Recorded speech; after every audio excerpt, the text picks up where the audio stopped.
চাচা কি বে অন্তন কেন করেনছে বাউ মোর একবারে অবস্থা শেষ, পাতলা পায়খানা ধরছে। কি কোন চাচা পাতলা পায়খানা হচ্ছে? মোর যে এত পাতলা পায়খানা ধরছে, কি খেলে ভালো হবে কত নাম। তাইলে চাচা একটা কাজ করো, বুড়ি মাইন্ডে একটা পাথর খাও, তাইলে এলা পায়খানা ভারী হবে।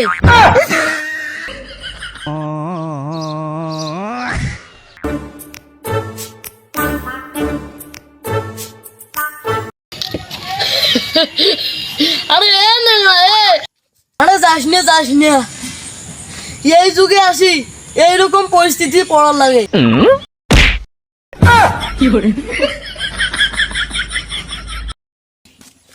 চাচা তোমার জন্য একটা পাত্রী দেখছি। পাত্রী দেখছিস? কেমন পাত্রী? পাত্রী ভালোই আছে, কিন্তু একটা নেংরা হাড়ির পায় না পাত্রী।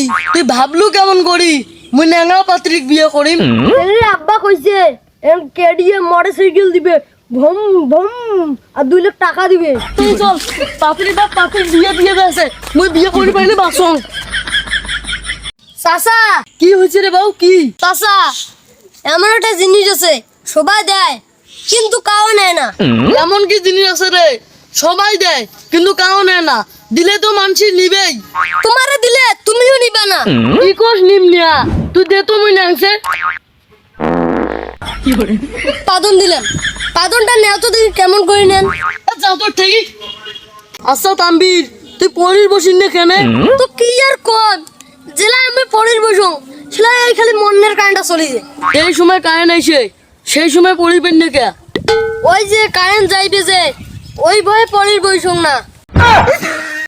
আমি পরের বসিয়া পাড়ার মানুষ বিরক্ত করিম কে? তাম্বির, তুই একটা প্রশ্ন কর, দেখুন তোর কেমন বুদ্ধি। করো, আমার বুদ্ধির অভাব আছে। মনে কর আমার বাড়ির সামনে 2টা বোম পড়ি আছে, তুই দেখলু, তা তুই ওটা যে কি করবু? কি আর করিম, 1-1.5 ঘন্টা থুম, যদি কাউ না নেয় তাহলে ঘরের লেগে ছেড়ে দিন।